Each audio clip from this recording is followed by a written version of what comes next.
ನಿಮ್ಮ ಡಾಕ್ಟರ್ ವಿಶೇಷ ನೇರ ಪ್ರಸಾರ ಕಾರ್ಯಕ್ರಮಕ್ಕೆ ಸ್ವಾಗತ. ನಾನು ಶುಭಶ್ರೀ ಜೈನ್. ಒತ್ತಡದ ಜೀವನ, ಬದಲಾಗುತ್ತಿರುವ ಜೀವನ ಶೈಲಿ, ಜನರಿಗೆ ನೂರಾರು ಆರೋಗ್ಯ ಸಮಸ್ಯೆ.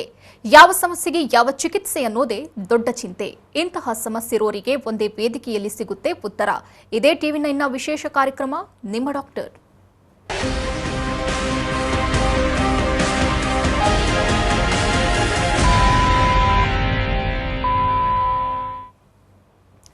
ಮನುಷ್ಯನ ದೇಹವನ್ನ ಜರ್ಜರಿತಗೊಳಿಸೋ ಕಾಯಿಲೆಗಳಲ್ಲಿ ಆರ್ಥ್ರೈಟಿಸ್ ಅಂದ್ರೆ ಸಂಧಿವಾತವು ಒಂದು. ಮೊದಲೆಲ್ಲ ವೃದ್ಧಾಪ್ಯದಲ್ಲಿ ಮೂಳೆಯ ಸವೆತದಿಂದ ನೋವು ಕಾಣಿಸಿಕೊಳ್ತಿತ್ತು. ಮೂಳೆಗಳ ಸವೆತದಿಂದ ಬೆನ್ನು, ಮಂಡಿ ಮತ್ತು ಸೊಂಟ ಭಾಗದಲ್ಲಿ ನೋವು ಕಾಣಿಸಿಕೊಳ್ಳುವುದು ಆರ್ಥ್ರೈಟಿಸ್ ರೋಗದ ಲಕ್ಷಣ. ಆಧುನಿಕ ಜೀವನ ಶೈಲಿ ಮತ್ತು ಕ್ಯಾಲ್ಸಿಯಂ ಕೊರತೆಯಿಂದ ಆರ್ಥ್ರೈಟಿಸ್ ಕಾಣಿಸಿಕೊಳ್ಳುತ್ತೆ. ಆರ್ಥ್ರೈಟಿಸ್ ನೋವುಕಾರಕ ಕಾಯಿಲೆ ಇರಬಹುದು, ಆದರೆ ಸರಿಯಾದ ಮುನ್ನೆಚ್ಚರಿಕೆ ವಹಿಸಿದ್ರೆ ಈ ಕಾಯಿಲೆಯಿಂದ ದೂರಾಗಬಹುದು. ಅಲ್ಲದೆ ಸಮರ್ಪಕ ಚಿಕಿತ್ಸೆ ಪಡೆಯುವುದರಿಂದ ಈ ನೋವಿನಿಂದ ಮುಕ್ತಿ ಹೊಂದಬಹುದು. ಹಾಗಾದ್ರೆ ಹೋಮಿಯೋಪತಿಯಲ್ಲಿ ಆರ್ಥ್ರೈಟಿಸ್ಗೆ ಇರುವ ಚಿಕಿತ್ಸೆಗಳು ಏನು? ಎಷ್ಟು ವಿಧವಾದ ಆರ್ಥ್ರೈಟಿಸ್ಗಳಿವೆ? ಈ ಬಗ್ಗೆ ಹೆಚ್ಚಿನ ಮಾಹಿತಿ ನೀಡಲಿದ್ದಾರೆ ನಮ್ಮ ಹೋಮಿಯೋಪತಿಯ ವೈದ್ಯರಾದ ಬಿಂದು. ಡಾಕ್ಟರ್, ಕಾರ್ಯಕ್ರಮಕ್ಕೆ ಸ್ವಾಗತ. ನಮಸ್ಕಾರ. ಇನ್ನು ವೀಕ್ಷಕರೇ, ಟಿವಿ ಸ್ಕ್ರೀನ್ ನಲ್ಲಿರುವಂತಹ ಸಂಖ್ಯೆಗೆ ಕರೆ ಮಾಡೋ ಮೂಲಕ ತಾವು ಡಾಕ್ಟರ್ ಜೊತೆ ನೇರವಾಗಿ ಮಾತನಾಡಬಹುದು. ಡಾಕ್ಟರ್, ಇವತ್ತು ನಾವು ಆರ್ಥ್ರೈಟಿಸ್ ಬಗ್ಗೆ ಮಾತನಾಡಲಿಕ್ಕಿದ್ದೇವೆ. ಮೊದಲನೇದಾಗಿ ಆರ್ಥ್ರೈಟಿಸ್ ಅಂದ್ರೆ ಏನು, ಜೊತೆಗೆ ಇದು ಕಾಣಿಸಿಕೊಳ್ಳೋದಕ್ಕೆ ಕಾರಣ ಏನು? ಈಗ ಆರ್ಥ್ರೈಟಿಸ್ ಅನ್ನೋ ವಿಷಯಕ್ಕೆ ಬಂದ್ರೆ, ಆರ್ತ್ರ ಅಂದ್ರೆ ಜಾಯಿಂಟ್ಸ್ ಅಂತ ಹೇಳ್ಕೋಬಹುದು, ಐಟಿಸ್ ಅಂದ್ರೆ ಇನ್ಫ್ಲಮೇಷನ್, ಅಂದ್ರೆ ಸಂಧಿಗಳಲ್ಲಿ ಕಂಡುಬರೋ ಅಂತ ಒಂದು ಇನ್ಫ್ಲಮೇಟರಿ ಪ್ರಾಸೆಸ್ ಏನಿದೆ, ಇದನ್ನ ನಾವು ಆರ್ಥ್ರೈಟಿಸ್ ಅಂತ ಹೇಳ್ಕೋಬಹುದು. ಒಂದು ಸಮಯದಲ್ಲಿ ವಯಸ್ಸಾಗಿರೋರು ಇಲ್ಲಾಂದ್ರೆ ವೃದ್ಧಾಪ್ಯದಲ್ಲಿ ಮಾತ್ರ ಕಾಣೋ ಅಂತ ಒಂದು ಸಂಧಿಗಳಲ್ಲಿ ಇರುವಂತ ನೋವು, ಜಾಯಿಂಟ್ಸ್ ಪೇನ್ ಯಾವ್ದಂತೂ ನಾವು ಹೇಳ್ಕೋಬಹುದು. ಸಹಜವಾಗಿ ಈ ಪೇನ್ಸ್ ಏಜ್ ಫ್ಯಾಕ್ಟರ್ ಇಂದ ಮಾತ್ರ ಬರ್ತಾ ಇದ್ದಿದ್ದು. ಬಟ್ ಈಗಿನ ಕಾಲದಲ್ಲಿ 30ರಲ್ಲಿ 40ರಲ್ಲಿ ಸಮೇತ ಕೂಡ ಇಂಥ ಸಂಧಿವಾತ ಅನ್ನೋದು ನಾವು ನೋಡ್ತಾ ಇದೀವಿ. ಯಾಕಂದ್ರೆ ಹಲವಾರು ವಿಧಗಳ ಸಂಧಿವಾತ ಇದೆ. ಯಾರಿಗೆ ಯಾವ ತರ ಸಂಧಿವಾತ ಅನ್ನೋದೇ ಅನ್ನೋದಕ್ಕೆ ಒಂದು ಕ್ಲಾರಿಟಿ ಅನ್ನೋದು ಇರೋದಿಲ್ಲ. ಜಸ್ಟ್ ಸಹಜವಾಗಿ ಅದಕ್ಕಿಂತ ಮೊದಲೇ ನಾನು ರಚನೆ ಅನ್ನೋದು ಹೇಳ್ತೀನಿ. ಮೂಳೆ ಅನ್ನೋದು ಅಂದ್ರೆ ಜಾಯಿಂಟ್ ಅಂದ್ರೆ ಏನು, ಎರಡು ಮೂಳೆ ಸೇರೋ ಜಾಗ ಅಂತ ಹೇಳ್ಕೋಬಹುದು. ಸೊ ಈ ಜಾಯಿಂಟ್ ಹತ್ರ ಏನಾಗುತ್ತೆ ಅಂದ್ರೆ ಈ ಸೈನೋವಿಲ್ ಫ್ಲೂಯಿಡ್ ಅಂತ ಅಂದ್ರೆ ಒಂದು ಲಿಕ್ವಿಡ್ ಅಂಶ ಅನ್ನೋದು ಇರುತ್ತೆ. ಯಾಕಂದ್ರೆ ಎರಡೂ ಜಾಯಿಂಟ್ಸ್ ಅಲ್ಲಿ ಇರುವಂತಹ ಒಂದು ಗ್ಯಾಪ್ ನ ಲೂಬ್ರಿಕೇಟ್ ಮಾಡಬೇಕು ಅಂತಂದ್ರೆ ಈ ಸೈನೋವಿಲ್ ಫ್ಲೂಯಿಡ್ ಅನ್ನೋದು ಅತಿ ಮುಖ್ಯ ಅಂತಾನೆ ಹೇಳ್ಕೋಬಹುದು. ಜೊತೆಗೆ ಮೂಳೆಗೆ ಒಂದು ರಬ್ಬರ್ ಬ್ಯಾಂಡ್ ತರ ಒಂದು ಸ್ಟ್ರಕ್ಚರ್ ಇರುತ್ತೆ, ಅದನ್ನ ಕಾರ್ಟಿಲೇಜ್ ಅಂತ ಹೇಳ್ತೀವಿ. ಸಹಜವಾಗಿ ಈ ಕಾರ್ಟಿಲೇಜ್ ಅಲ್ಲಿ ಕಾಣುವಂತ ಸಮಸ್ಯೆಗಳಿರಬಹುದು, ಇಲ್ಲ ಮೂಳೆಗೆ ಕಾಣುವಂತ ಸಮಸ್ಯೆ ಇರಬಹುದು, ಇಲ್ಲ ಈ ಲಿಕ್ವಿಡ್ ಯಾವ್ದಂತೂ ಹೇಳ್ತೀವಿ, ಈ ಎಣ್ಣೆ ಪದಾರ್ಥ ಯಾವ್ದು ಅಂತ ಹೇಳ್ತೀವಿ. ಸೊ ಇದರಲ್ಲಿ ಕಂಡು ಬರುವಂತ ಒಂದು ಸೂಚನೆಗಳು ಇಲ್ಲ ಲಕ್ಷಣಗಳನ್ನ ನಾವು ಆರ್ಥ್ರೈಟಿಸ್ ಅಂತ ಹೇಳ್ಕೋಬಹುದು. ಸೊ ಸಹಜವಾಗಿ the most common kind of arthritis ಬಂದ್ಬಿಟ್ಟು ಆಸ್ಟೋ ಆರ್ಥ್ರೈಟಿಸ್. ತುಂಬಾ ಹೆಚ್ಚಾಗಿ ಜಾಯಿಂಟ್ಸ್ಗಳನ್ನ ಯೂಸ್ ಮಾಡೋದ್ರಿಂದ ಇಲ್ಲ ನಾವು ಮಾಡೋ ಅಂತ ಕೆಲ್ಸಕ್ಕೆ ತಕ್ಕಂಗೂ ಕೂಡ ಈ ಆಸ್ಟೋ ಆರ್ಥ್ರೈಟಿಸ್ ಅನ್ನೋದು ಬರ್ತಾ ಇರುತ್ತೆ. ಸೊ 50 ಮೇಲೆ ಇರಬಹುದು. ಅವ್ರಿಗೇನಾಗುತ್ತೆ ಅಂದ್ರೆ ಸಡನ್ ಆಗಿ ಮಂಡಿ ನೋವು ಅನ್ನೋದು ಬರ್ತಾ ಇರುತ್ತೆ. ಸೊ ಕ್ರಮೇಣವಾಗಿ ಮಂಡಿ ನೋವು ಜಾಗದಲ್ಲಿ ಅವ್ರಿಗೆ ಮಂಡಿದಲ್ಲಿ ಊತ ಅನ್ನೋದು ಕಂಡು ಬರ್ತಾ ಇರುತ್ತೆ.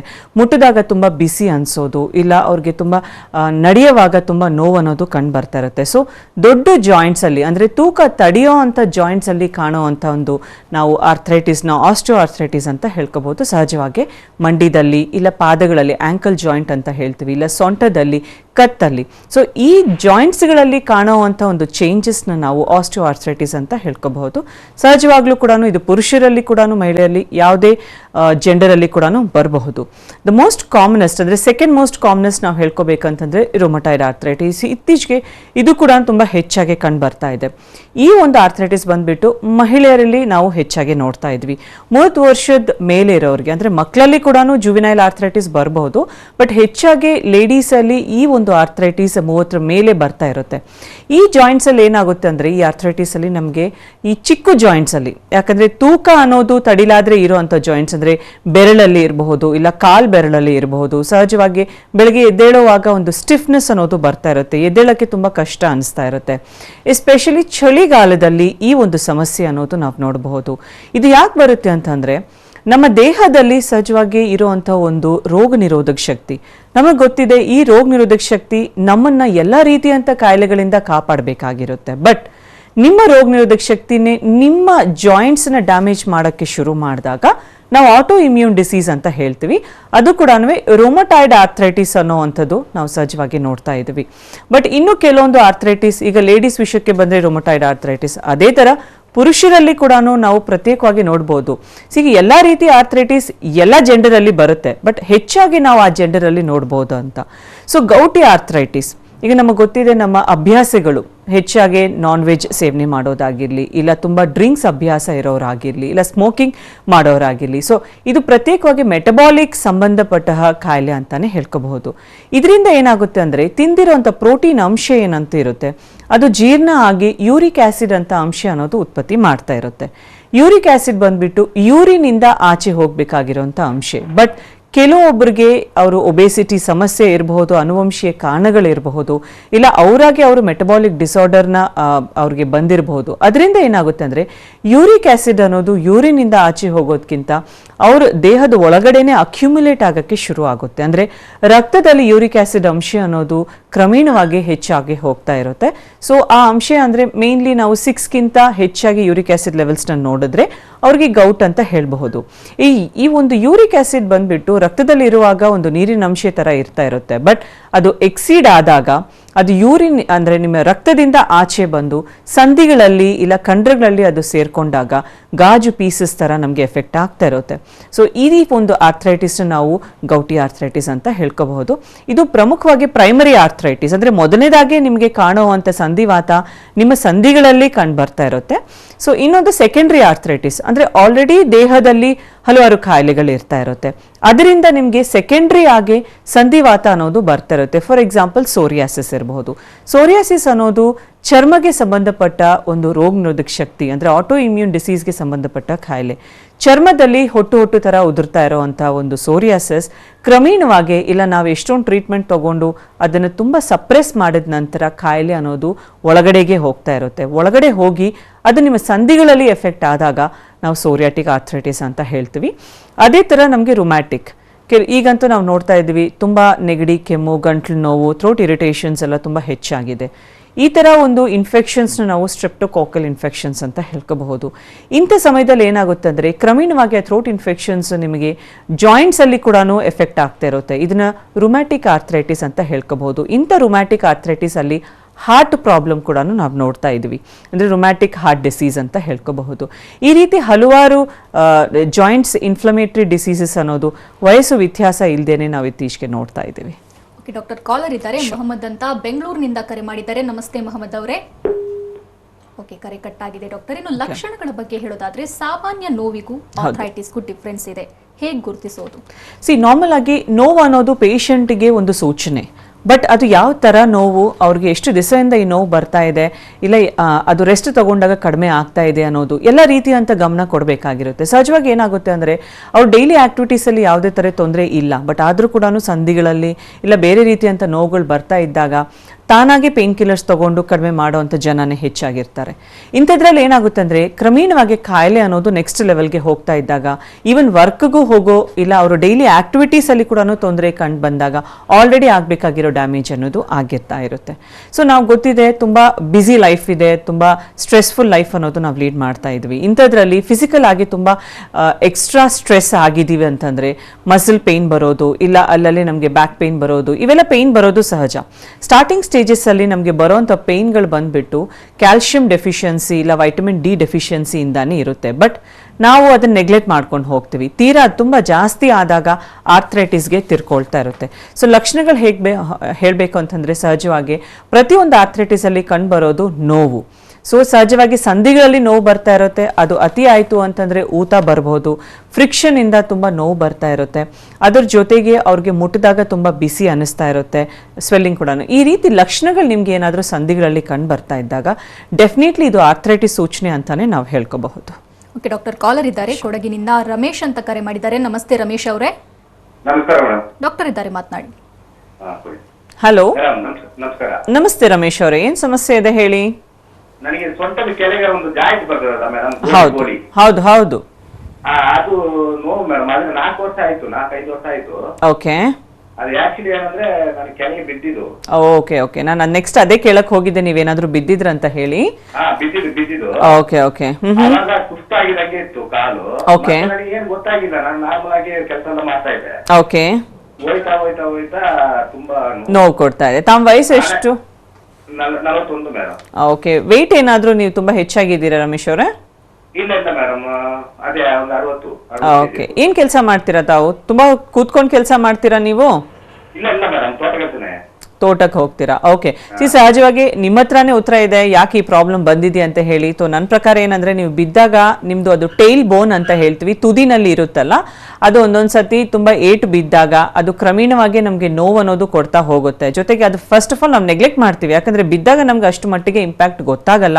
ಬಟ್ ನಮ್ದು ಡೈಲಿ ಆಕ್ಟಿವಿಟೀಸ್ ಅಲ್ಲಿ ಕ್ರಮೇಣವಾಗಿ ಆ ಟೈಲ್ ಬೋನ್ ತುಂಬಾ ನೋವು ಕೊಡ್ತಾ ಇರುತ್ತೆ. ಕೂತೆ ಜಾಗದಲ್ಲಿ ನಾವು ಸ್ವಲ್ಪ ಹೊತ್ತು ಕೂತ್ರು ಕೂಡ ತುಂಬಾ ನೋವು ಕೊಡ್ತಾ ಇರುತ್ತೆ. ಸೊ ನೀವೇನ್ ಮಾಡಿ ಅಂತಂದ್ರೆ, ಖಂಡಿತವಾಗ್ಲೂ ಅದಕ್ಕೆ ಫ್ರಾಕ್ಚರ್ ಏನಾದ್ರೂ ಇದೆನಾ, ಇಲ್ಲ ಏನಾದ್ರೂ ಜಾಸ್ತಿ ಕ್ರ್ಯಾಕ್ ಏನಾದ್ರೂ ಹೇರ್ ಲೈನ್ ಫ್ರಾಕ್ಚರ್ ಏನಾದ್ರೂ ಆಗಿದೆ ಅನ್ನೋದು ತಿಳ್ಕೊಬೇಕಾಗಿರುತ್ತೆ.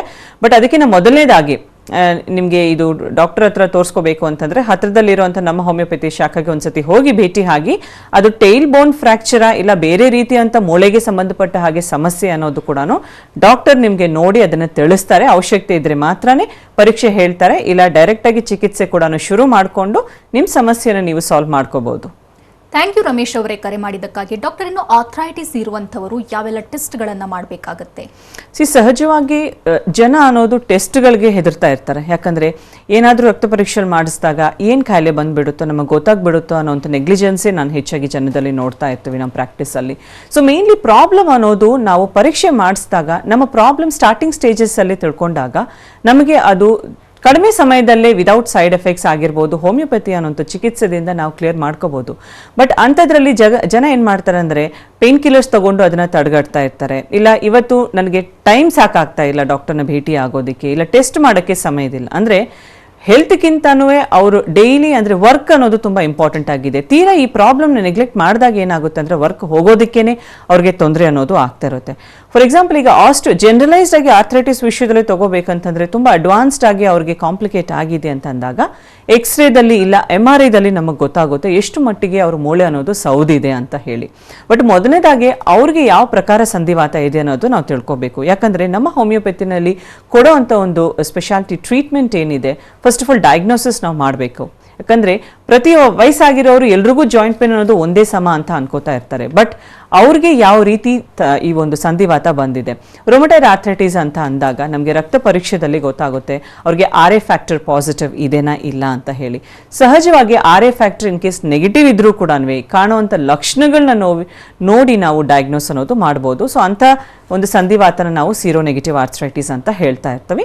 ಅದೇ ಪ್ರಕಾರ ಗೌಟಿ ಆರ್ಥ್ರೈಟಿಸ್ಗೆ ನಾವು ಯೂರಿಕ್ ಆಸಿಡ್ ಪರೀಕ್ಷೆ ಅನ್ನೋದು ಮಾಡಿಸ್ಕೊಳ್ತಾ ಇರ್ತೀವಿ. ಇನ್ನು ರುಮ್ಯಾಟಿಕ್ ಆರ್ಥ್ರೈಟಿಸ್ ಇಲ್ಲ ಸೋರಿಯಾಟಿಕ್ ಆರ್ಥ್ರೈಟಿಸ್ ಅಲ್ಲಿ ಹಲವಾರು ರಕ್ತ ಪರೀಕ್ಷೆಗಳು ಬೇಕಾಗಿರುತ್ತೆ. ಸಹಜವಾಗಿ ಡ್ಯಾಮೇಜ್ ಆಗಿರೋ ಜಾಯಿಂಟ್ಸ್ಗೆ ಯಾವುದೇ ತರ ಪರೀಕ್ಷೆ ಅನ್ನೋದು ಬೇಕಾಗಿರಲ್ಲ. ಫಿಸಿಕಲ್ ಎಕ್ಸಾಮಿನೇಷನ್ ಅಲ್ಲೇ ನಮಗೆ ಕ್ಲಿಯರ್ ಕಟ್ ಆಗಿ ಗೊತ್ತಾಗುತ್ತೆ ಎಷ್ಟು ಮಟ್ಟಿಗೆ ಸಂಧಿವಾತ ಅನ್ನೋದು ಅವ್ರಿಗೆ ಡೆವಲಪ್ ಆಗಿದೆ. ಬಟ್ ಅವ್ರಿಗೆ ಬೇರೆ ಏನಾದರೂ ಕಾಯಿಲೆಗಳಿದ್ದಾಗ, ಫಾರ್ ಎಕ್ಸಾಂಪಲ್ ಥೈರಾಯ್ಡ್ ಇರಬಹುದು, ಡಯಾಬಿಟೀಸ್ ಇರಬಹುದು, ಇಂಥ ಬೇರೆ ಕಾಯಿಲೆಗಳು ಇದ್ದಾಗ ಅದರಿಂದ ಏನಾದರೂ ಸಂಧಿವಾತ ಬಂದಿದ್ರೆ ಮಾತ್ರ ಖಂಡಿತವಾಗ್ಲೂ ಕೆಲವೊಂದು ಪರೀಕ್ಷೆ ಅನ್ನೋದು ಮಾಡುವಂತ ಅವಶ್ಯಕತೆ ಇರುತ್ತೆ. ಓಕೆ ಡಾಕ್ಟರ್, ಕಾಲರ್ ಇದ್ದಾರೆ. ಪುಣೆಯಿಂದ ನಂದು ಅಂತ ಕರೆ ಮಾಡಿದ್ದಾರೆ. ನಮಸ್ತೆ ನಂದು ಅವರೇ. ನಮಸ್ತೆ ಮೇಡಮ್. ಸಮಸ್ಯೆ ಹೇಳ್ಕೊಳ್ಳಿ. ನಮ್ಮ ಮಿಸ್ಸಸ್ ಅವ್ರಿಗೆ ಮೇಡಮ್ ಇವಾಗ 4-5 ವರ್ಷದಿಂದ ಒನ್ ಸೈಡ್ ಮೇಡಮ್ ಪೂರ ಟೋಟಲಿ ರೈಟ್ ಸೈಡ್ ಜಾಯಿಂಟ್ ಏನ್ ಅದೆಲ್ಲ ಪ್ರಾಬ್ಲಮ್ ಆಗುತ್ತೆ ಮೇಡಮ್. ಟೈಮ್ದಲ್ಲಿ ಜಾಸ್ತಿ ಆಗುತ್ತೆ. ಓಕೆ. ಮತ್ತೆ ಅವ್ರಿಗೆ ಇನ್ನೊಂದು ಒನ್ ಸೈಡ್ ಇದೆ ಮೇಡಮ್ ಪ್ರಾಬ್ಲಮ್ ಇರೋದು. ಅರ್ಥ ಆಯ್ತು ಸರ್. ಎಷ್ಟು ವರ್ಷದಿಂದ ಅವ್ರಿಗೆ ಇದೆ ಅಂತ ಹೇಳಿದಿರಾ? 4ರಿಂದ 5 ವರ್ಷ ಆಯ್ತು ಮೇಡಮ್. ಅವ್ರ ವಯಸ್ಸು ಮತ್ತೆ ತೂಕ ಏನಾದ್ರು ಹೆಚ್ಚಾಗಿದ್ದಾರ ಅವರು? ತೂಕ ಇಲ್ಲ ಮೇಡಮ್, ಒಳ್ಳೆ ಯೋಗ ಅದೆಲ್ಲ ಮಾಡ್ತಾರೆ, ಅದೇನು ಪ್ರಾಬ್ಲಮ್ ಇಲ್ಲ, ವೇಟ್ಲೆಸ್ ಇದೆ. ಓಕೆ. ಒಂದೇ ಒಂದು ಪ್ರಾಬ್ಲಮ್ ಥಂಡಿ ದಿನದಲ್ಲಿ ಜಾಸ್ತಿ ಪ್ಲೇನ್ ಆಗುತ್ತೆ ಅವರಿಗೆ. ಓಕೆ. ನಾವು ಸಾಕಷ್ಟು ಚೆಕ್ ಮಾಡಿದ್ವಿ, ಟೆಸ್ಟ್ ಎಲ್ಲ ಮಾಡ್ತಿದ್ವಿ ಸರ್, ಅದಾಗಿ ಏನೋ ಪ್ರಾಬ್ಲಮ್ ಇಲ್ಲ ಅಂತ ಸಂಧಿವಾತ ಬಿ ಏನು ಪ್ರಾಬ್ಲಮ್ ಇಲ್ಲ ಅಂತ ಹೇಳಿ ನಮಗೆ. ಓಕೆ. ಅದ್ರೊಳಗೆ ಈ ಮಳೆಗಾಲ ಮತ್ತು ಥಂಡಿ ದಿನದಲ್ಲಿ ಬಹಳ ವಿಪರೀತ ನೋವಾಗುತ್ತೆ. ಹೌದು ಹೌದು ಸರ್. ಸಹಜವಾಗಿ ನಾವು ನೋಡ್ಕೋಬೇಕಂತಂದ್ರೆ ನಮ್ಗೆ ಯಾವುದೇ ತರ ಮೂಳೆ ಸಮಸ್ಯೆ ಆಗಿರಬಹುದು, ನಮಗೆ ಚಳಿಗಾಲದಲ್ಲಿ ಖಂಡಿತವಾಗ್ಲೂ ಜಾಸ್ತಿ ಆಗ್ತಾ ಇರುತ್ತೆ. ಸೊ ನಾರ್ಮಲ್ ಆಗಿ ಈಗ ಹಾಫ್ ಆಫ್ ದ ಬಾಡಿ ನಿಮಗೆ ಜಾಯಿಂಟ್ಸ್ ಪೇನ್ ಬರ್ತಾ ಇದೆ ಅಂತಂದ್ರೆ ಖಂಡಿತವಾಗ್ಲೂ ಅದ್ರ ಸೂಚನೆ ನಿಮಗೆ ಸಂಧಿವಾತ ಅನ್ನೋ ತರಾನೇ ಅನಿಸ್ತಾ ಇದೆ. But basic vitamin D deficiency ಇದ್ರೂ ಕೂಡ ಪೇನ್ಸ್ ಬರಬಹುದು, ಇಲ್ಲ ಕ್ಯಾಲ್ಸಿಯಂ ಡೆಫಿಷಿಯನ್ಸಿ ಇದ್ರೂ ಕೂಡ ಬರ್ತಾ ಇರುತ್ತೆ. ಸೊ ಹಾಫ್ ಸೈಡ್ ಬರ್ತಾ ಇದೆ ಅಂತಂದ್ರೆ ಕೆಲವೊಂದು ಪರೀಕ್ಷೆಗಳು ಅನ್ನೋದು ಕೂಡ ಮಾಡಬೇಕು. ಅದು ಮೂಳೆಗೆ ಸಂಬಂಧಪಟ್ಟ ಪ್ರಾಬ್ಲಮೇ ಇದೆನಾ, ಇಲ್ಲ ಅಂತಂದ್ರೆ ರಕ್ತ ಸಂಚಾರದಲ್ಲಿ ಕೂಡ ಸಮಸ್ಯೆ ಇದೆನಾ. ಯಾಕಂದ್ರೆ right side of the body ನಮಗೆ left side of the brain ಅನ್ನೋದು ಕಂಟ್ರೋಲ್ ಮಾಡ್ತಾ ಇರುತ್ತೆ. ಸೊ ನನ್ನ ಪ್ರಕಾರ ಕೆಲವೊಂದು ಪರೀಕ್ಷೆ ಮಾಡಿಸ್ಬೇಕು. ಯಾವ ಪ್ರಕಾರ ಪರೀಕ್ಷೆ ಮಾಡಿಸ್ಬೇಕು ಅಂತ ನಿಮಗೆ ತಿಳಿಸ್ಬೇಕು ಅಂತಂದ್ರೆ, ನೀವು ಹತ್ರದಲ್ಲಿರುವಂಥ ನಮ್ಮ ಹೋಮಿಯೋಪತಿ ಶಾಖೆಗೆ ಒಂದ್ಸತಿ ಹೋಗಿ ಭೇಟಿ ಆಗಿ ಪರೀಕ್ಷೆ ಬೇಕಾ ಇಲ್ಲ ಅಂತಂದ್ರೆ ನೋಡುವಂಥ ಲಕ್ಷಣಗಳು ನೋಡಿ ಚಿಕಿತ್ಸೆ ಕೊಡ್ಬೋದು ಅನ್ನೋದು ಖಂಡಿತವಾಗ್ಲೂ ಡಾಕ್ಟರ್ ರೆಕಮೆಂಡ್ ಮಾಡ್ತಾರೆ. ಥ್ಯಾಂಕ್ ಯು ನಂದು ಅವರೇ ಕರೆ ಮಾಡಿದ್ದಕ್ಕಾಗಿ. ನಿಮ್ಮ ಡಾಕ್ಟರ್ ಮುಂದುವರಿಯುತ್ತೆ ಸ್ಮಾಲ್ ಬ್ರೇಕ್ನ ನಂತರ. ನಿಮ್ಮ ಡಾಕ್ಟರ್ ಕಾರ್ಯಕ್ರಮಕ್ಕೆ ಮತ್ತೆ ಸ್ವಾಗತ. ಡಾಕ್ಟರ್, ನಾವು ಆಥ್ರೈಟಿಸ್ ಬಗ್ಗೆ ಮಾತನಾಡ್ತಾ ಇದ್ವಿ. ತಾವೇ ಹೇಳಿದ್ರಿ ಮಕ್ಕಳಲ್ಲೂ ಕೂಡ ಕಾಣಿಸಿಕೊಳ್ಳುವಂತ ಚಾನ್ಸಸ್ ಇರುತ್ತೆ ಅಂತ. ದೊಡ್ಡವರಿಗಾದ್ರೆ ಹೇಳ್ಬೋದು ಭಾರ ಎತ್ತೋದ್ರಿಂದ ಅಥವಾ ಒಂದೇ ಕಡೆ ಕೂತು ಕೆಲಸ ಮಾಡೋದ್ರಿಂದ, ಇನ್ನೇನೋ ಬಿದ್ದು ಪೆಟ್ಟಾಗಿರೋದ್ರಿಂದ ಅಂತ ಹೇಳ್ಬೋದು. ಆದ್ರೆ ಮಕ್ಕಳಲ್ಲಿ ಕಾಣಿಸ್ಕೊಳ್ಳೋದಕ್ಕೆ ಕಾರಣ ಏನು? ನೀವು ಹೇಳ್ದಂಗೆ ಈಗಿನ ಕಾಲದಲ್ಲಿ ಅಂತೂ ಮಕ್ಕಳಲ್ಲಿ ಸಮೇತನೂ ಆರ್ಥ್ರೈಟಿಸ್ ತುಂಬ ಹೆಚ್ಚಾಗಿ ಕಂಡು ಬರ್ತಾ ಇದೆ. ಯಾಕಂತಂದರೆ ಆಗಿನ ಕಾಲದಲ್ಲಿ ಮಕ್ಕಳು ಅನ್ನೋದು ಅಟ್ಲೀಸ್ಟ್ ತಂದೆ ತಾಯಿ ಮಾತು ಕೇಳಿಕೊಂಡು ಹಣ್ಣುಗಳಾಗಿರ್ಬೋದು, ತರಕಾರಿಗಳಾಗಿರ್ಬೋದು, ಇಲ್ಲ ಸೊಪ್ಪುಗಳಾಗಿರ್ಬೋದು, ಇಲ್ಲ ಕ್ಯಾಲ್ಶಿಯಂಗೆ ಸಂಬಂಧಪಟ್ಟ ಆಹಾರ ಅನ್ನೋದು ತಗೋತಾ ಇದ್ರು. ಆ್ಯಂಡ್ ಮೇನ್ಲಿ ಜಂಕ್ ಫುಡ್ ಅನ್ನೋದು ರೂಢಿ ಅನ್ನೋದು ಇರಲಿಲ್ಲ. ಈಗಿನ ಮಕ್ಕಳಲ್ಲಿ ಏನಾಗ್ಬಿಟ್ಟಿದೆ ಅಂದರೆ ಒಬೆಸಿಟಿ ಅನ್ನೋದು ಪ್ರಾಬ್ಲಮ್ ಆಗಿದೆ. ಚಿಕ್ಕ ವಯಸ್ಸಿಂದನೇ ತಂದೆ ತಾಯಿಗಳು ಅವ್ರು ಕೇಳೋವಂಥ ಆಹಾರನ ಕೊಡಿಸೋದ್ರಿಂದ, ಜಂಕ್ ಈಟಿಂಗ್ ಹ್ಯಾಬಿಟ್ಸ್ ಇರೋದ್ರಿಂದ ಅವರಲ್ಲಿ ಕೂಡ ಈಗ ಸ್ಕೂಲ್ಸಲ್ಲಿನೂ ಫಿಸಿಕಲ್ ಆಕ್ಟಿವಿಟೀಸ್ ಅಷ್ಟು ಮಟ್ಟಿಗಿಲ್ಲ. ಸೊ ಅದನ್ನು ಕಡಿಮೆ ಆಗಿದೆ. ಸೊ ಈ ರೀತಿ ಆಹಾರ ಕ್ರಮದಿಂದ, ಜೀವನ ಶೈಲಿ ಕಾರಣದಿಂದ ಏನಾಗ್ತಾ ಇದೆ ಅಂದರೆ ಅವ್ರಿಗೆ ಮೀರಿ, ಅಂದರೆ ಆ ಏಜ್ಗೆ ಮೀರಿ ಯಾವ ವೆಯ್ಟ್ ಇರಬೇಕು ಅದಕ್ಕಿಂತ ಹೆಚ್ಚಾಗಿ ಆಗ್ತಾ ಇದ್ದಾರೆ. ಸೊ ಅಫ್ಕೋರ್ಸ್ ಮಕ್ಕಳು ನೋಡೋಕ್ಕೆ ತುಂಬ ಪ್ಲಂಪಿ ಆಗಿ ಇಲ್ಲ ತುಂಬ ಚೆನ್ನಾಗಿ ಕಾಣ್ತಾರೆ, ಬಟ್ ಅದು ಫ್ಯೂಚರಲ್ಲಿ ಅವ್ರಿಗೆ ಏನು ತೊಂದರೆ ಕೊಡುತ್ತೆ ಅಂದರೆ ಆ ವೆಯ್ಟ್ ತಡೆಯುವಂಥ ಸ್ಟ್ರೆಂತ್ ಅನ್ನೋದು ಜಾಯಿಂಟ್ಸ್ ಅಲ್ಲಿ ಇರೋದಿಲ್ಲ. ಸೊ ಈ ಆಸ್ಟೋ ಆರ್ಥ್ರೈಟಿಸ್ ಯಾವುದಂತೂ ಸಮಸ್ಯೆ ವಯಸ್ಸಾಗಿರೋರಲ್ಲಿ ಕಂಡು ಬರಬೇಕಾಗಿದೆ ಅಲ್ಲ, ಅದು ಮಕ್ಕಳಲ್ಲಿ ನಾವು ತುಂಬ ಚಿಕ್ಕ ವಯಸ್ಸಲ್ಲೇ ನೋಡ್ತಾ ಇದ್ವಿ. ಅದ ನಂತರ ಅದರ ಎಜುಕೇಶನ್ ಮುಗಿದ ನಂತರ ಅವ್ರು ಮಾಡುವಂಥ ಕೆಲಸ ಸೆಡೆಂಟ್ರಿ ಲೈಫ್ ಸ್ಟೈಲ್ ಆಗಿಬಿಡುತ್ತೆ. ಸೊ ಈ ಒಂದು ವರ್ಕಲ್ಲಿ ಇರೋವಂಥ ಇನಿಷಿಯಲ್ ಸ್ಟೇಜಸ್ ಅಲ್ಲೇ ಡಿಸ್ಕ್ ಪ್ರಾಬ್ಲಮ್ ಆಗಿರಬಹುದು, ಇಲ್ಲ ಸಂಧಿವಾತ ಸಮಸ್ಯೆ ಆಗಿರಬಹುದು. ಆ್ಯಂಡ್ ಮಕ್ಕಳಲ್ಲಿ ಥೈರಾಯ್ಡ್ ಸಮಸ್ಯೆ ಕೂಡ ಹೆಚ್ಚಾಗಿ ನೋಡ್ತಾ ಇದ್ದೀವಿ. ಅವರಲ್ಲಿ ಕೂಡ calcium deficiency, vitamin D deficiency ಹೆಚ್ಚಾಗಿದೆ. ನಮಗೆ ಈಗ ತುಂಬ ಕಾಮನ್ ಆಗಿ ಕೇಳ್ತಾ ಇರೋಂಥ ಪದ ವೈಟಮಿನ್ ಡಿ. ಬಿಸಿಲಲ್ಲಿ ನಮಗೆ ಮುಖ್ಯವಾದಂಥದ್ದು ನಮಗೆ ಬಿಸಿಲಿಂದ ಮಾತ್ರನೇ ಸಿಗುತ್ತೆ, ಅಂದರೆ ಯಾವುದೇ ರೀತಿ ಆಹಾರದಲ್ಲಿ ಅಷ್ಟು ಮಟ್ಟಿಗೆ ಸಿಗೋದಿಲ್ಲ. ಸೊ ಬಿಸಿಲಲ್ಲಿ ನಾವು ಮಕ್ಕಳು ಮಾತ್ರನೇ ಅಲ್ಲ, ಇವನ್ ದೊಡ್ಡವರಲ್ಲೂ ಕೂಡ ಬಿಸಿಲಿಂದ ನಾವು ಜಾಸ್ತಿ ಅಂದರೆ ತಪ್ಪಿಸ್ಕೊಂಡು ಓಡಾಡ್ಕೊಂಡಿರ್ತೀವಿ. ಸೊ ಎಷ್ಟು ಮಟ್ಟಿಗೆ ನಮಗೆ ಬಿಸಿಲು ಎಕ್ಸ್ಪೋಜರ್ ಆಗ್ತಾ ಇದೆ ಅನ್ನೋದು ಅದೊಂದು ಡೆಫಿನೆಟ್ಲಿ ಒಂದು ದೊಡ್ಡ ಕ್ವೆಶ್ಚನ್ ಮಾರ್ಕ್ ಅಂತಾನೆ ಹೇಳ್ಕೋಬಹುದು. ಅದರಿಂದಾನೇ ಮಕ್ಕಳಲ್ಲಿ ಬೆಳೀತಾ ಇದ್ದಾಗಲೇ ಒಬೆಸಿಟಿ ಅನ್ನುವಂಥ ಸಮಸ್ಯೆ, ಹಾರ್ಮೋನ್ಗಳು ತೊಂದರೆ ಆಗ್ತಾ ಇದೆ. That is a main reason osteo arthritis ಅನ್ನುವಂಥ ಸಮಸ್ಯೆ ತುಂಬ ಚಿಕ್ಕ ವಯಸ್ಸಲ್ಲೇ ನಮಗೆ ಈ ಥರ ಜುವೆನೈಲ್ ಆರ್ಥ್ರೈಟಿಸ್ಗೆ ಅದು ತಿರ್ಕೊಳ್ತಾ ಇದೆ. ಓಕೆ ಡಾಕ್ಟರ್, ಟ್ರೀಟ್ಮೆಂಟ್ ಪ್ರೊಸೀಜರ್ ಹೇಗಿರುತ್ತೆ ನಮ್ಮ ಹೋಮಿಯೋಪತಿಯಲ್ಲಿ? ಈಗ ಆಸ್ ಐ ಸೆಡ್, ಆರ್ಥ್ರೈಟಿಸ್ ಅನ್ನೋದು ಪ್ರತಿ ಒಬ್ಬರಿಗೆ ಕಾರಣ ಕೂಡ ಬೇರೆ ಬೇರೆ ಥರ ಇರುತ್ತೆ. ನಾರ್ಮಲ್ ಆಗಿ ಜಾಯಿಂಟ್ಸ್ ಪೇನ್ ಇಂದ ಪೇಷಂಟ್ಸ್ ಬರ್ತಾ ಇರ್ತಾರೆ, ಬಟ್ ಅದು ಜೆಂಡರ್ ಡಿಫ್ರೆಂಟ್ ಆಗಿರುತ್ತೆ, ಅವ್ರ ಏಜ್ ಫ್ಯಾಕ್ಟರ್ ಡಿಫ್ರೆಂಟ್ ಆಗಿರುತ್ತೆ, ಅವ್ರದ್ದು ಪ್ರೊಫೆಷನ್ ಡಿಫ್ರೆಂಟ್ ಆಗಿರುತ್ತೆ. ಸೊ ಒಬ್ಬೊಬ್ಬರಲ್ಲಿ ಬಂದಿರೋ ಕಾರಣ ಬೇರೆ ಬೇರೆ ಥರ ಇರುತ್ತೆ. ಬಟ್ ಸಹಜವಾಗಿ ಏನಾಗುತ್ತೆ ಅಂದರೆ ನೀ ರಿಪ್ಲೇಸ್ಮೆಂಟ್ ಸರ್ಜರೀಸ್ ಇರಬಹುದು, ಇಲ್ಲ ನೋವಿನ ಮಾತ್ರೆಗಳಿರಬಹುದು, ಇಲ್ಲ ಕ್ಯಾಲ್ಶಿಯಂ ಮಾತ್ರೆಗಳು, ವೈಟಮಿನ್ ಡಿ ಮಾತ್ರೆಗಳು, ಇವೆಲ್ಲ ಏನು ಮಾಡುತ್ತೆ ಅಂದರೆ ಎಲ್ಲ ರೀತಿಯಂಥ ಆರ್ಥ್ರೈಟಿಸ್ಗೆ ಒಂದೇ ಥರ ಚಿಕಿತ್ಸೆ ಇರುತ್ತೆ. ಆ ಥರ ಕೊಟ್ಟಾಗ ನಮಗೆ ಟೆಂಪ್ರರಿ ಆಗಿ ರಿಸಲ್ಟ್ ಸಿಗುತ್ತೆ, ಜೊತೆಗೆ ಆ ಕಾಯಿಲೆ ಕೂಡ ಕ್ರಮೇಣವಾಗಿ ಹೆಚ್ಚಾಗಿ ಹೋಗ್ತಾ ಇರುತ್ತೆ. ಸೊ ನಮ್ಮ ಹೋಮಿಯೋಪತಿನಲ್ಲಿ ಕೊಡುವಂಥ ಚಿಕಿತ್ಸಾ ವಿಧಾನ ಬಂದ್ಬಿಟ್ಟು ಮೂಲ ಕಾರಣ. ಪ್ರತಿ ಒಬ್ಬರಿಗೆ ಅವ್ರಿಗೆ ಬಂದಿರೋಂಥ ಕಾಯಿಲೆಗೆ ಒಂದು ಮೂಲ ಕಾರಣ ಇರುತ್ತೆ. ಸೊ ಅದೇ ಥರ ಅವ್ರದ್ದು ಕಾನ್ಸ್ಟಿಟ್ಯೂಷನ್, ಸೊ ನಮ್ಮದ್ರಲ್ಲಿ ಕೊಡೋ ಅಂಥ ಒಂದು ನ್ಯಾನೋಜೆನೆಟಿಕ್ ಕಾನ್ಸ್ಟಿಟ್ಯೂಷನಲ್ ಟ್ರೀಟ್ಮೆಂಟ್ ಏನಿರುತ್ತೆ ಅದು ಪ್ರತ್ಯೇಕವಾಗಿ ಅವ್ರಿಗೆ ಡೀಪ್ ಆಕ್ಟಿಂಗ್ ರೆಮಿಡೀಸ್ ಕೊಡೋದ್ರಿಂದ ಅವ್ರಿಗಿರೋಂಥ ಕಾರಣನ ನಾವು ಶಾಶ್ವತ ಹಾಗೆ ಅವ್ರಿಗೆ ರಿಸಲ್ಟ್ ಅನ್ನೋದು ಕೊಡಬಹುದು. ಯಾಕಂದರೆ ಬರೀ ಪೇಯ್ನ್ಗೆ ಮಾತ್ರನೇ ಚಿಕಿತ್ಸೆ ತಗೊಳ್ಳೋ ಜನನೇ ಜಾಸ್ತಿ ಇರ್ತಾರೆ. ಆಮೇಲೆ ಏನಾಗುತ್ತೆ ಅಂದರೆ ಅವ್ರದ್ದು ರೊಟೀನ್ ವರ್ಕ್ ಮಾಡಿದಾಗ ಪೇಯ್ನ್ ಮತ್ತೆ ಬಂದ್ಬಿಡುತ್ತೆ. ಸೊ ಈ ಥರ ಟ್ರೀಟ್ಮೆಂಟ್ ಅನ್ನೋದು ಟೆಂಪ್ರರಿ ಬೇಸಿಸ್, ಸ್ವಲ್ಪ ಸಮಯ ತಗೋಬಹುದು. ಸೊ ಕಾನ್ಸ್ಟಿಟ್ಯೂಷನಲ್ ಟ್ರೀಟ್ಮೆಂಟಲ್ಲಿ ಏನಾಗುತ್ತೆ ಅಂದರೆ ಅವ್ರ ದೇಹದಲ್ಲಿ ನಡೀತಾ ಇರೋಂಥ ಚೇಂಜಸ್ನ ನಾವು ಕರೆಕ್ಟಾಗಿ ಗಮನ ಮಾಡ್ತೀವಿ. ಕೇಸ್ ಟೇಕಿಂಗ್ ಇನ್ ಡೀಟೇಲ್ಡ್ ಆಗಿ ಇರುತ್ತೆ. ಸೊ ಅವ್ರು ಬಂದಿರೋ ರೀಸನ್ ಏನಿದೆ ಅದು ಪ್ರಕಾರ ಅವ್ರಿಗೆ ಪ್ರತಿ ತಿಂಗಳು ಮೆಡಿಸಿನ್ಸಲ್ಲಿ ಬದಲಾವಣೆ ಇರುತ್ತೆ. ಪ್ರೋಗ್ರೆಸ್ ಅನ್ನೋದು ಒಂದು ಸ್ವಲ್ಪ ಅಂದರೆ ಒಂದು ಕಪಲ್ ಆಫ್ ಮಂತ್ಸ್ ತೊಗೊಂಡ್ರು ಕೂಡ ಅವ್ರಿಗೆ ಯಾವ ಪ್ರಕಾರ ಒಂದು ಆರ್ಥ್ರೈಟಿಸ್ ಎಫೆಕ್ಟ್ ಆಗಿದೆ. ಕಂಪ್ಲೀಟ್ ಡ್ಯಾಮೇಜ್ ಆಗಿಬಿಟ್ರೆ definitely there is no scope. So usually ಆಗಿ ಜನ ಏನು ಮಾಡ್ತಾರೆ ಅಂದರೆ ಕಂಪ್ಲೀಟ್ ಡ್ಯಾಮೇಜ್ ಹೋಗೋ ಲೆವೆಲ್ಗೆ ಅದು ನಂತರ ಡಾಕ್ಟರ್ ಹತ್ರ ಬರ್ತಾ ಇರ್ತಾರೆ. That is a reason initial ಸ್ಟೇಜಸಲ್ಲಿ. So preventive is better then cure. So ಅದಕ್ಕೇನೆ ಸ್ಟಾರ್ಟಿಂಗ್ ಸ್ಟೇಜಸಲ್ಲಿ ಕಾಣುವಂಥ ಲಕ್ಷಣಗಳನ್ನ ನೆಗ್ಲೆಕ್ಟ್ ಮಾಡ್ದೇನೆ, ಸೆಲ್ಫ್ ಆಗೇ ಅದನ್ನು ಮೆಡಿಸಿನ್ಸ್ ಎಲ್ಲ ಪ್ರಿಸ್ಕ್ರೈಬ್ ಮಾಡ್ದೇನೆ, ಟೈಮ್ಗೆ ನೀವು ಡಾಕ್ಟರ್ನ ಭೇಟಿ ಆಡಿದಾಗ ನಿಮ್ಮ ಪ್ರಾಬ್ಲಮ್ಗೆ ಕರೆಕ್ಟಾಗಿ ಡಯಾಗ್ನೋಸ್ ಕೊಟ್ಟು ನಮ್ಮ ಹೋಮಿಯೋಪತಿನಲ್ಲಿ ಚಿಕಿತ್ಸೆ ಕೂಡ ನೀವು ಪಡ್ಕೋಬಹುದು. ಓಕೆ ಡಾಕ್ಟರ್, ಇನ್ನು ಸರ್ಜರಿಯ ಅಗತ್ಯ ಯಾರಿಗಿರುತ್ತೆ? ಜೊತೆಗೆ ಕೆಲವರು ಬೇರೆ ಕಡೆ ಟ್ರೀಟ್ಮೆಂಟ್ ತಗೊಂಡಿರ್ತಾರೆ, ಕಡಿಮೆ ಇರಲ್ಲ ಅವರಿಗೆ. ನಂತರದಲ್ಲಿ ನಮ್ಮ ಹೋಮಿಯೋಪತಿನ ಆಯ್ಕೆ ಮಾಡೋದಾದ್ರೆ ಹೇಗೆ? ಇದೊಂದು ಮಿತ್. ಅಂದರೆ ಆಲ್ರೆಡಿ ನಾವು ಅಲೋಪತಿ ತಗೊಂಡಿದ್ದೀವಿ, ಸೊ ಆ ಮೆಡಿಸಿನ್ಸ್ ತಗೊಂಡ ನಂತರ ನಾವು ಹೋಮಿಯೋಪತಿ ತಗೊಳಕ್ಕಾಗಲ್ಲ, ಇಲ್ಲ ಹೋಮಿಯೋಪತಿ ಜೊತೆಗೆ ನಾವು ಇಂಗ್ಲಿಷ್ ಮೆಡಿಸಿನ್ಸ್ ತಗೊಳಕ್ಕಾಗಲ್ಲ ಅನ್ನೋದು ಜನ ಅನ್ಕೋತಾ ಇರ್ತಾರೆ. ಸೊ ಡೆಫಿನೆಟ್ಲಿ ನಾನು ಹೇಳಕ್ಕೆ ಏನು ಹೇಳ್ತೀನಿ, ಆಲ್ರೆಡಿ ಆರ್ಥ್ರೈಟಿಸ್ ಇರುತ್ತೆ, ಅದ್ರ ಜೊತೆಗೆ ಹಲವಾರು ಕಾಯಿಲೆಗಳು ಇರುತ್ತೆ. ಆಲ್ರೆಡಿ ಅದಕ್ಕೆ ಕೆಲವೊಂದು ವರ್ಷಗಳಿಂದ ಮೆಡಿಸಿನ್ಸ್ ತಗೋತಾ ಇರೋರಿಗೆ ಖಂಡಿತವಾಗ್ಲೂ ನೀವು ತಗೊಳ್ತಾ ಇರೋಂಥ ಔಷಧಿ ಜೊತೆಗೇನೆ ಹೋಮಿಯೋಪತಿ ಪಡ್ಕೋಬಹುದು. ಆ್ಯಂಡ್ ನೀವು ಹೇಳ್ದಂಗೆ ಸರ್ಜರಿ, ಈಗ ನೀ ರೀಪ್ಲೇಸ್ಮೆಂಟ್ ಅಂತ ಅಂದಾಗ ಇದು ದೇವರು ಕೊಟ್ಟಿರೋ ಜಾಯಿಂಟ್ ಅಂಥದ್ರಲ್ಲಿ ನಾವು ಅದನ್ನು ಆರ್ಟಿಫಿಷಿಯಲ್ ಆಗಿ ಒಂದು ಮೆಟಲ್ನ ಇಟ್ಕೊಂಡಾಗ ಅದೇನಾಗುತ್ತೆ ಅಂದರೆ ನಮಗೆ ನಾರ್ಮಲ್ ಆಗಿ ಆಕ್ಟಿವಿಟೀಸ್ ಅಂತೂ ಮಾಡಕ್ ಬಿಡೋದಿಲ್ಲ. The only thing is pain ಇರಲ್ಲ, ಅದು ಕೂಡ ಫ್ಯೂ ಇಯರ್ಸ್ ನಂತರ ಏನಾಗುತ್ತೆ ಅಂದ್ರೆ ಆ ಮೆಟಲ್ನ ಮತ್ತೆ ನಾವು ರಿಪ್ಲೇಸ್ಮೆಂಟ್ ಮಾಡಿ ಮತ್ತೆ ನಮಗೆ ರಿಪ್ಲೇಸ್ಮೆಂಟ್ ಮಾಡುವಂತ ಅವಶ್ಯಕತೆ ಇರುತ್ತೆ. ಸೊ ಸಹಜವಾಗಿ ನೀ ರಿಪ್ಲೇಸ್ಮೆಂಟ್ ಯಾವುದೇ ಸರ್ಜರಿ ಆಗಿರಲಿ ಖಂಡಿತವಾಗ್ಲೂ ಒಂದು ರಿಸ್ಕ್ ಫ್ಯಾಕ್ಟರ್ ಒಂದು ಕ್ಯಾರಿ ಮಾಡ್ತೀವಿ. ನಿಮಗೆ ಇನ್ ಕೇಸ್ ಯಾಕಂದ್ರೆ ಸ್ವಲ್ಪ ಡ್ಯಾಮೇಜ್ ಆದ್ರೇನೆ ಓಕೆ ನಿಮ್ದು ನೀ ರಿಪ್ಲೇಸ್ಮೆಂಟ್ ಅಂತ ಹೇಳೋದೇ ಹೆಚ್ಚಾಗಿ ನಾವು ನೋಡ್ತಾ ಇದ್ದೀವಿ.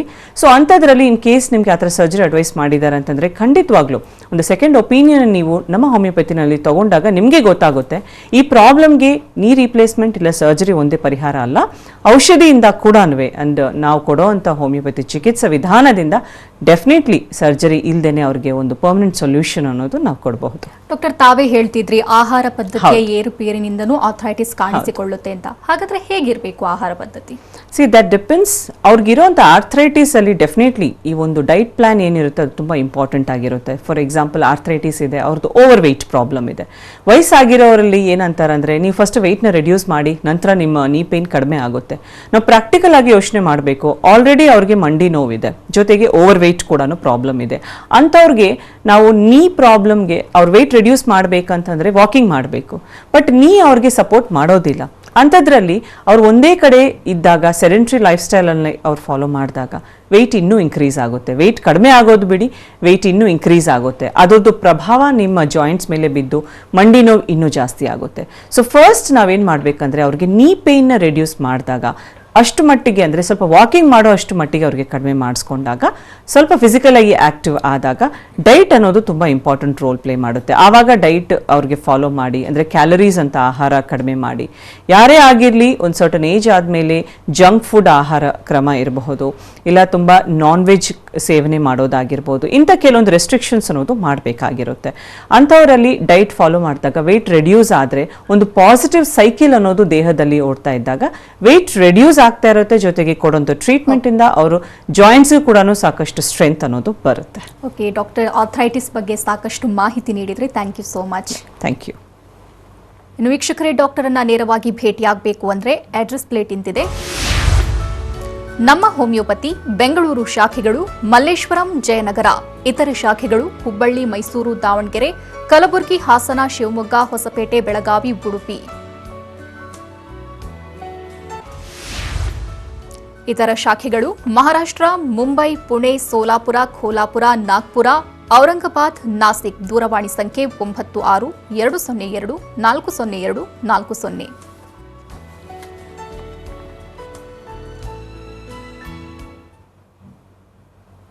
ಇದು ಇವತ್ತಿನ ನಿಮ್ಮ ಡಾಕ್ಟರ್. ನಿರಂತರ ಸುದ್ದಿಗಾಗಿ ನೋಡ್ತಾ ಇರಿ TV9.